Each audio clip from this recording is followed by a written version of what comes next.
Boy, it seems like just yesterday we were talking about Medicare for all, free public college, $15 minimum wage, a wealth tax on the top 1% of income earners, paid family leave, pathway to citizenship for dreamers, free school lunches, dignified retirement. Boy, those were the days, huh? Alas, upon analyzing the recent election defeat, establishment Democrats think all we have to do is back away from wokeness. Progressives think that Bernie would have won with a populist economic message. Leftists are blaming progressives for kowtowing to the party, and social anarchists believe this is simply the end of the American empire. What a mess. The only silver lining is that the election wasn't close. I'll explain. UNFTR. Hey everyone. So I hope you enjoy the video you're about to watch as we look back on the election and we sort of diagnose the issues within the Democratic Party and the progressive movement, but also identify some of the opportunities that are ahead of us. Now, I want to set the table that it's a little bit of a departure from what we normally do on this channel for the videos, but it's more akin to what we do on the podcast and what we've been doing over the last several years. So there's a lot of deep cuts, historical references, a lot of commentary on political systems and social theories and things that we've covered over the last several years that is different than what we normally present here. So if you dig it and you like where we're going with it, please like the video and subscribe to the channel. It helps out tremendously in the algorithm. But I would also encourage you to go to UNFTR.com. There you can find links to the podcast, a lot of the essays and the work and archive that we've done over the last several years. And you can also sign up for our free weekly newsletter. We send out top news of the week, things you should be looking at, charts and graphs and sort of analyses, and also some fun kind of nonsense that we put in there as well. So sign up for the newsletter there, like the video, subscribe to the channel, do all the things, and buckle up. This is a long one, but hopefully you get a lot out of it. Look, had this been a tight race, it would have bolstered confidence among the Democrats that they were on the right path in terms of messaging. So the internal arguments would have just been about whether or not Josh Shapiro could have delivered Pennsylvania and maybe the entire Rust Belt, as though a VP pick makes a difference. It doesn't. Allow me to enter J.D. Vance into evidence. We'd be talking about election interference and Russian hackers phoning in bomb threats in predominantly African-American districts, or how Biden pulled out too late, or myriad excuses for why they just fell short in key districts. I mean, as it is, pundits are trying to explain away the losses by blaming Black and Latino men and Muslim Americans. The fact is, Trump increased support among every constituency.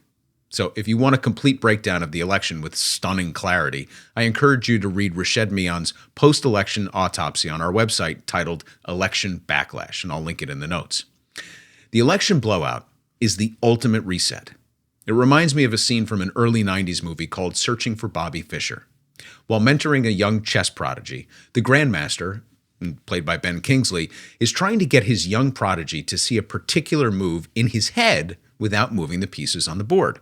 So when the boy hesitates, Kingsley says softly, "Here, I'll make it easier," and then sweeps his hand across the board, sending the pieces flying across the room and crashing onto the floor. Only then does the boy see the move. So can you see it now? See, that's what Trump, the symptom of the unfettered capitalist disease, just did. He just cleared the deck and emptied the board. So before we examine our empty chessboard, let's recall some of our lessons, the first being Republicans with time. So I made this reference when Project 2025 was released, and it related to prior periods when Republicans suddenly found themselves out of power. The most recent example was after the defeat of George H.W. Bush.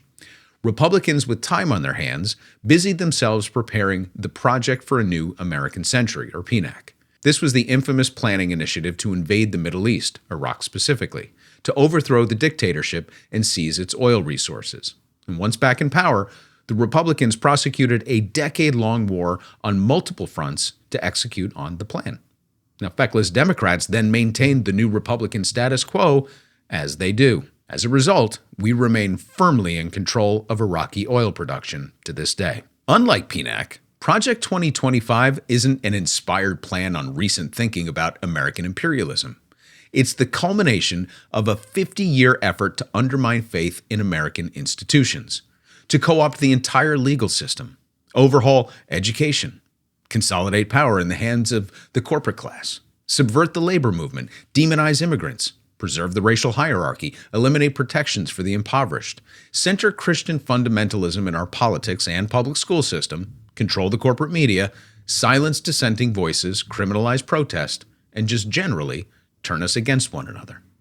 Now, the cornerstone of this movement was laid in the early 1970s by figures such as James Buchanan, Milton Friedman, Ronald Coase, Aaron Director, Lewis Powell, Robert Nozick, Michael Horowitz, Doug Coe, Chuck Colson, Richard Fink, Charles and David Koch, Richard Mellon Scaife, John Olin, Joseph Coors, and Dick DeVos. The capstone was just laid by Leonard Leo, Peter Thiel, and Russell Vought.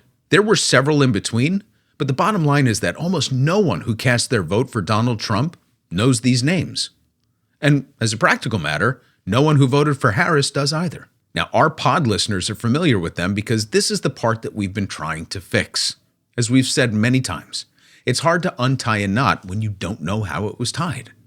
Donald Trump, just like George W. Bush, Ronald Reagan, and Richard Nixon before him, is a show horse. The workhorses were the aforementioned men who deliberately set about eliminating any liberalism in our institutions.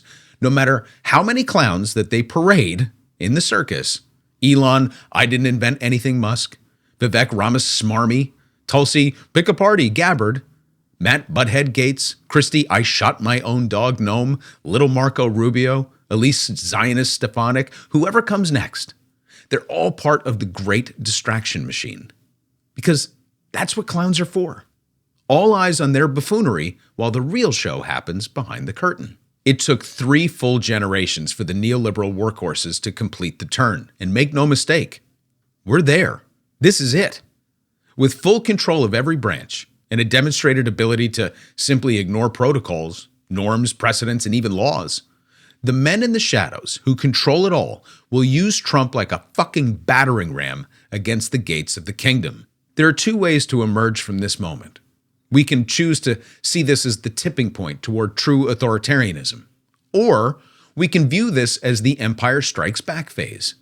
Now, timing matters a great deal, and so does our level of awareness. Awareness can only be driven by education and information, which is why the right-wing establishment has worked so doggedly for the past 50 years to undermine education and our confidence in information. So no, you're not a conspiracist if you feel this way. This was deliberate, and they're winning the battle. Whether they win the war depends on what we do next. So let me offer a silver lining to this equation. Had Kamala Harris run the table, the progressive movement would have been officially destroyed, perhaps never to rise from the ashes again, as it has periodically done throughout history. Why? Because Harris ran a Republican strategy to win the country. Had it worked, progressives would have been outcasts. It's why we were so adamantly opposed to the perfunctory nominating convention that robbed us of our democratic process. It's why we had already given up on this election long before it started, because progressive ideals were never on the ballot. But now, because Democrats blundered so badly, we have a chance to rise again. That's been our message of hope all along, by the way. The painful part was knowing just how much suffering we would have to endure to get there. The Republicans will run this country into the ground.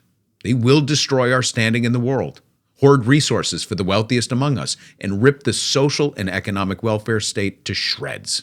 And we will experience economic catastrophe once again as a result of their single-minded desire to maintain white and economic supremacy. To repeat one of my favorite phrases, they will burn the barn to get to the nails. I choose to view this as an opportunity. An opportunity not to revolt, but to prepare, to build and strengthen alliances between marginalized groups and those who are unwittingly about to enter their ranks. Now, the timing of catastrophes matters a great deal depending upon who the incumbents and insurgents are. So when Nixon planted the seeds of economic destruction, Jimmy Carter inherited the stagflation crisis. It was a crisis so widespread and severe that it birthed the Reagan era, which was furthered by his Republican and Democratic successors. So in that case, advantage insurgent. When catastrophe struck again in 2001, we feared for our very lives. And this paved the way for the neocon phase, granting ourselves permission to literally terrorize the entire world as a result. Advantage incumbent because it happened at the beginning of Bush's first term. And when our deregulatory recklessness came home to roost just 8 years later, it paved the way for a generational candidate named Barack Obama to ascend to the highest office in the land, advantage insurgent. And what did Obama do with this mandate? He continued on the well-established corporate neoliberal path. He let the bankers off, regulated nothing other than to create more paper trails, gave away our health care to the insurance companies, and cozied up to a corporate class that never accepted him as one of their own because, well, you know. That was our first big recent opportunity. The chance to build a progressive movement united in opposition to the establishment. We had momentum and meaning, and then we had nothing. At every turn, it wasn't the right wing that buried populist progressive movements. It was the Democratic Party. That's why my animus has been directed at the corporately controlled Democratic National Committee, or DNC. The Democratic Party is not a party controlled by the people anymore. It's a corporation run by executives who work hand in hand with other corporate leaders who donate equally to both parties to hedge their bets. I mean, Kamala Harris raised $1 billion in record time, and it wasn't enough. Why? Because the money was matched on the other side, and the ideas were all the same. So let's reflect on another lesson that we've covered. Crisis has made the DNC think it's good at its job. See, the DNC was sniffing its own farts after Obama dominated the Electoral College in 2008. Obama was a generational candidate running against a historically inept Republican ticket during the worst financial crisis in 75 years. A potato could have swept the contest. Then in 2016 and again in 2020, the DNC squashed the Bernie movement to platform an establishment retread in Hillary Clinton and then a twice-failed presidential candidate in Joe Biden. Because the pandemic was so grossly mishandled by Trump that we lost 1 million American lives, right? So every day under the Trump administration was a new scandal. By the 2020 election, the country had whiplash from his erratic behavior, and so Biden, an actual potato, won the day, leaving the DNC to believe it was really good at picking candidates.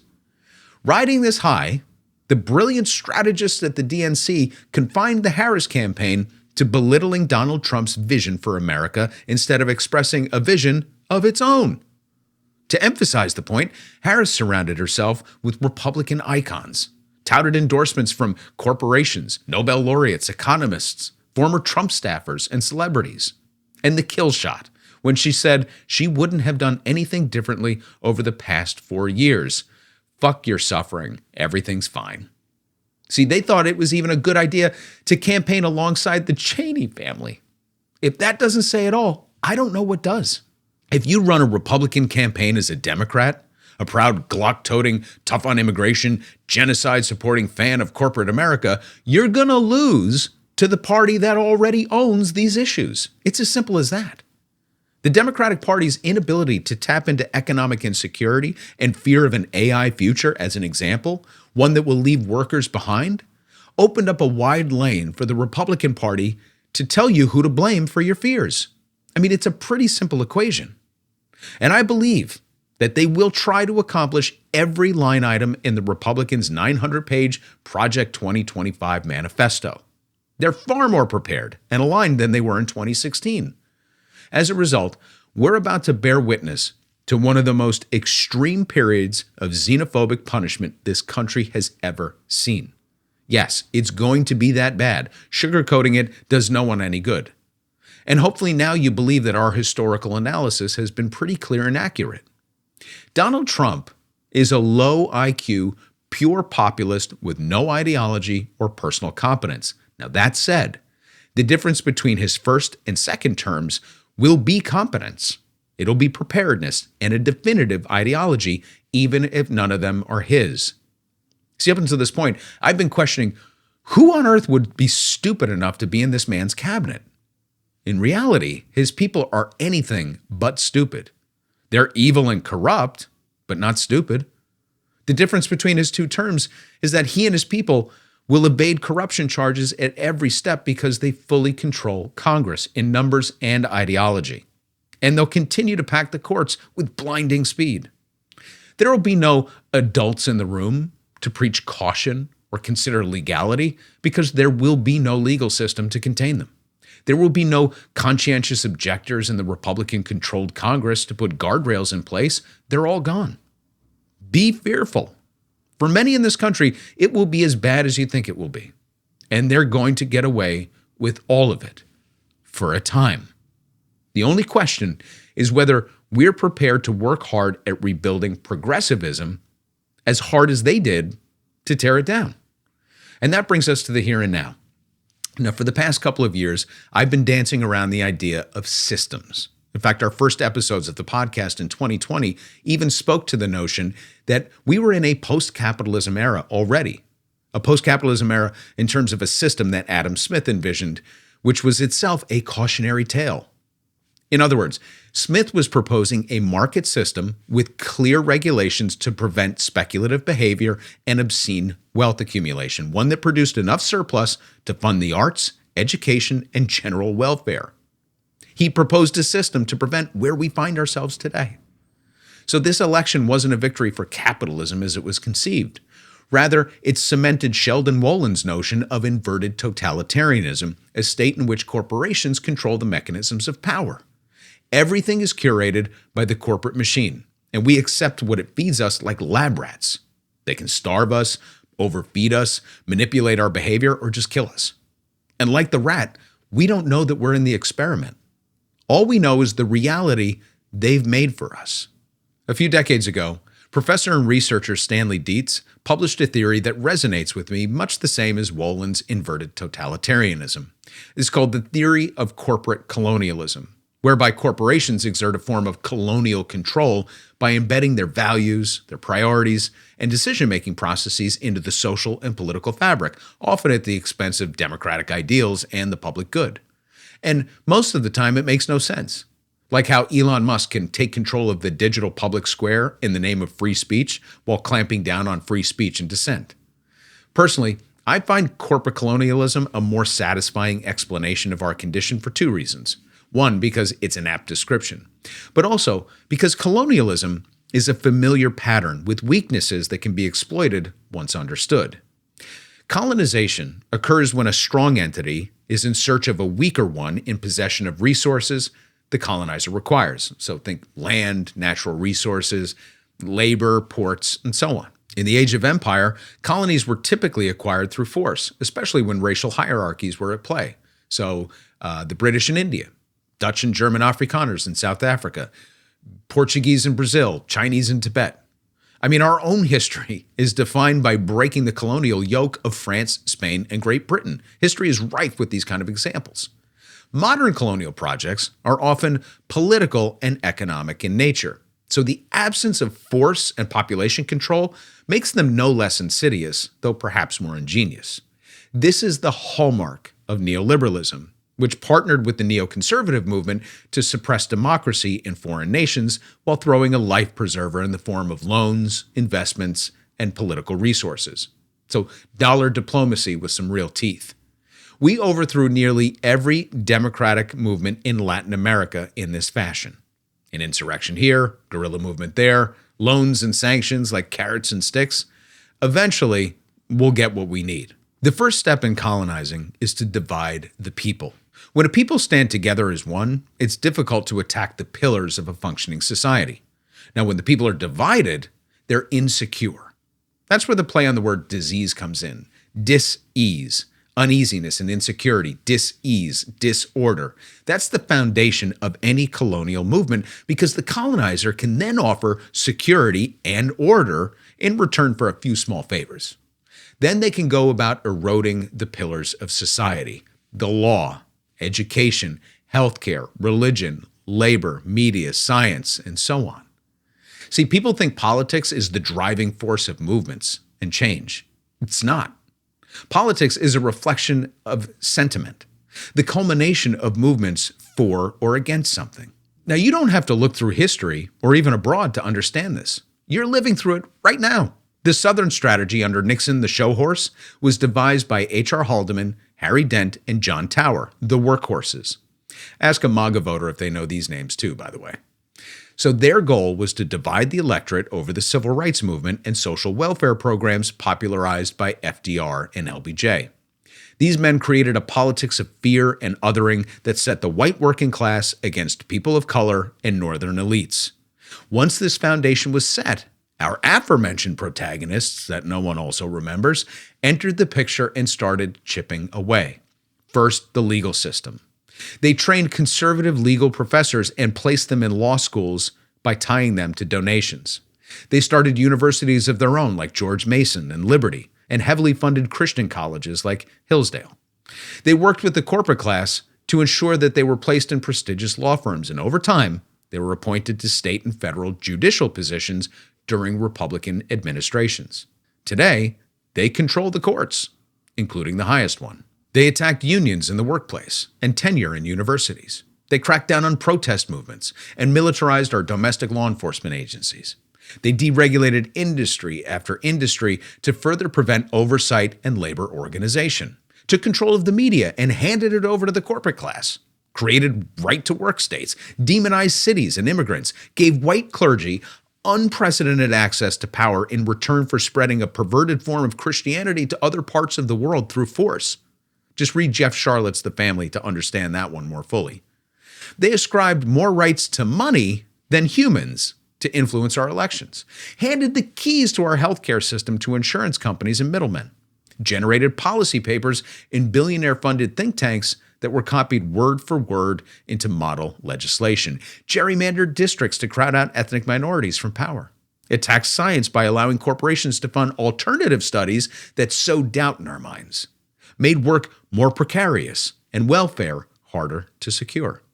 All the while telling us the opposite was happening through the media mouthpieces they control and corporate committees who run our elections. That, my friends, is manufactured consent in a nutshell. So we only hear what they tell us, and we're not to believe our lying eyes. The movement to privatize everything has been underway for decades, and now they have the ability to finish the job under Trump. I mean, why have a military when you can have mercenaries? Why have public schools with federal standards when you can have state-run charter schools that teach creationism? Why bother running prisons when you can outsource incarceration? Why would a wealthy person follow the law when the person in charge of the country routinely broke it and was able to buy his way out of it? Why believe science when it stands in the way of profit? The state is controlled by corporate interests, and the punitive arms work at the pleasure of the state. The state has been fully colonized by corporate interests, which is why inequality is widening and corporations are writing policy and dictating terms. But here's the thing. Remember why colonizers colonize: to extract something they otherwise do not possess. For our corporate colonizers, it was labor and wealth. 27 million Americans work part-time jobs, highest it's ever been. 10% of the workforce is unionized, lowest it's ever been. A Trump administration ensures that guardrails to manage the rollout of AI in the workforce never come to fruition. And this won't be a Schumpeter-like vision of creative destruction with machines replacing manual jobs over several decades, thus allowing the workforce to retrain and reboot. No, this will happen in a matter of a few short years, and it will upend the nature of work as we know it. Now, all of this is theoretically manageable when social safety nets are in place and we're in an economic growth cycle, but they're about to rip apart the social safety nets, and when the cycle turns, as it always does and is designed to, the level of precarity the next time around will be unlike anything we've ever experienced. Only this time, there won't be enough immigrants to blame. And because our collective wealth comes from wage labor, when labor crumbles, our wealth follows, leaving the colonizers in a predicament. They won't need as much of our labor to run their machine, but they will still want our wealth. In a normal colonial relationship, the colonizer leaves when they've either taken all they can from the population, when they've extracted every mineral or cut down every tree, or they're violently overthrown because they went too far, and the scraps from the table are no longer enough to fill our bellies. Only in our scenario, there's nowhere for our colonizers to go. And then it's our turn. When most people think of overthrowing a system, They think of overthrowing the government, the political apparatus of society, but we got to look beyond that. The government of the United States exists now to do the bidding of the corporate class. It's them who are to be overthrown. And this means we have to think differently about the nature of revolution and prepare a different path forward. The corporate class could have gotten on just fine under a Harris administration.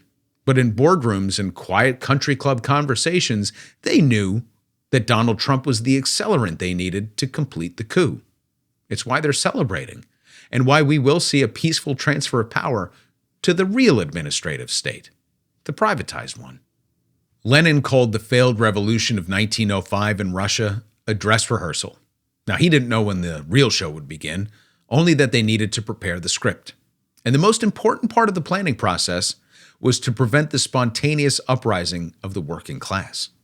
That might come as a surprise to many who believe that labor uprisings sparked the dual revolutions of 1917. But here he is in his own words. The task of social democracy is to combat spontaneity, to divert the working class movement from this spontaneous trade unionist striving to come under the wing of the bourgeoisie, and to bring it under the wing of revolutionary social democracy. So remember from our socialism episodes, especially the one that covered Eugene Debs, that there's a historical tension between labor and social democrats that persists to this day. Ultimately, Lenin's revolution was undone by the authoritarian tendencies of the Stalinist wing of the party and the lack of the resource-rich and mature economic infrastructure that existed in places like France and Germany. Russia just wasn't ready for such upheaval. But Lenin did understand the nature of revolution, and he knew that the, quote, role of a vanguard fighter can be fulfilled only by a party that is guided by the most advanced theory. Now, the masses didn't have to know the theory, only to trust that it would deliver them from crippling austerity. Now listen, we don't have to go back a century to be guided by these sentiments. One need only look at present-day Brazil, itself recovering from the brutal whims of Jair Bolsonaro, an authoritarian in the mold of Donald Trump.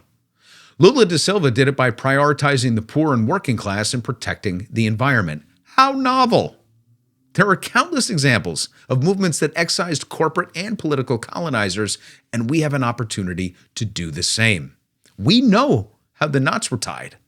Together, we can untie them, but only when we begin to speak the same language. And that, my friends, is what this journey has been about.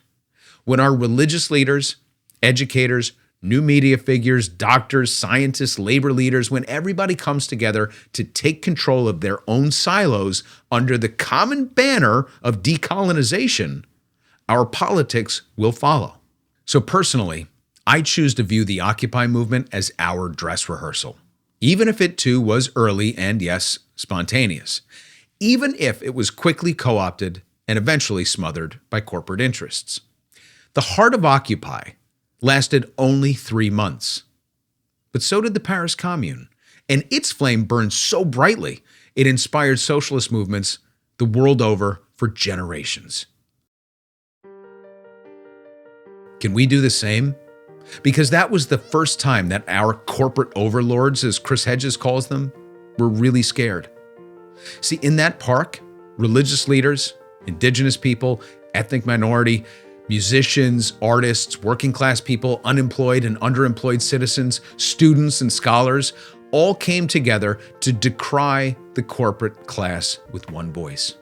The corporate class gathered its composure after a few months and unleashed the mainstream media and the domestic military force on the gathering, but the movement persisted in the form of Bernie Sanders. And when his star shone too brightly, the corporate political class coalesced to smother him. So when the opportunity arises again from the ashes of a broken system that has extracted the remainder of the wealth from the masses, it's incumbent upon us to give them the language of dissent. See, it's in this language that the answers lie. The enemy of corporatism is the nationalization of certain critical industries. The enemy of corporatism is regulation and taxation. The enemy of corporatism is education. So from now on, when we talk about unfucking the republic, what we're really saying is decolonize America. And just like no one remembers the names of the neoliberals who set this bullshit in motion, no one will remember yours or mine. but they don't need to. All they need to know is the language. All they need to know is what it feels like to take back control of our lives and, God willing, our planet. So if Lewis Powell's memo was the clarion call for the corporate class to take control of the country, then let ours be, we are the 99%. Here endeth the lesson.